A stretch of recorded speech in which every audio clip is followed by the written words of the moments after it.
Isa sa mga Korean dish na natikman ko at talaga namang masasabi kong nagustuhan ko ay dahil bukod sa masarap, ay one dish meal na nga din ito. May vegetables, rice, and meat. Isa nga din ito sa mga cravings ko kaya naman for today's video ay magluluto ako ng one pan bibimbap. Kaya naman sisimulan ko nang i-prepare yung mga ingredients. Meron ako ditong mushroom. Hihiwain ko lamang ito ng ganito kalalaki at susunod ko na yung ating cucumber. Hahatiin ko lamang ito sa 4 tapos sunod na natin yung ating carrots. Hihiwain ko lamang ito ng pahaba at syempre maglalagay rin tayo ng toge and spinach. At ayan, na-prepare ko na yung mga ingredients. Simulan na natin lutuin yung ating mga vegetables. Nagpakulo na ako ng tubig, ibablanch ko lang yung ating toge, spinach, and carrots. Pwede nyo ring isaute yung mga vegetables, depende po sa inyo kung anong gusto nyo. After mag-blanch, ay isasaute ko naman yung ating mushroom. Lalagyan ko lamang ito ng sesame oil. Then set aside. Sunod ko nang lulutuin yung beef. Gagamit ako ng thinly sliced beef. Yan, lutuin lang natin yung ating beef dahil manipis naman ito ay madali lamang itong maluto.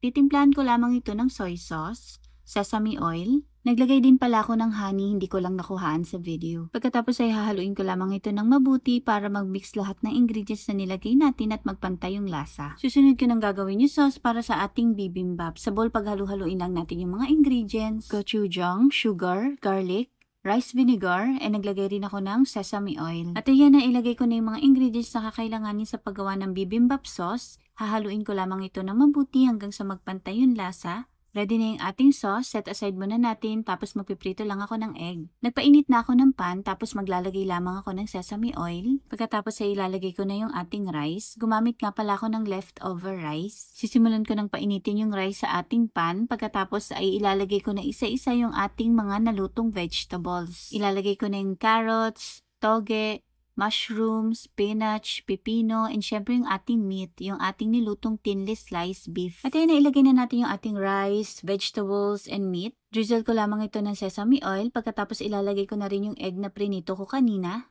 Ilalagay ko na rin yung sauce na kukumpleto at magpapasarap sa lasa ng ating bibimbap. At ayan, luto na yung ating one pan bibimbap. At syempre, wag natin kalimutang haluin ito ng mabuti bago natin kainin para mag-mix lahat ng mga ingredients na inilagay natin. At ayan, luto na yung ating bibimbap na umuusok-usok pa. Talaga namang itsura pa lang ay nakakatakam na. Shoutout po kay Ma'am Mary Jane Mananki from Dumaguete, Melba Dumlao from Ilocos Norte, Elizabeth Roasal from Zamboanga del Norte, Joy Acuña from Dasmariñas City, and Ma'am Vanji Macaranas from San Pablo City. Maraming salamat po sa panonood ng aming mga videos. At kung umabot kayo sa part na to at nagustuhan niyo po ang aming video, ay paki-comment naman po kung taga saan kayo para naman pasalamatan po namin kayo sa aming mga susunod na video.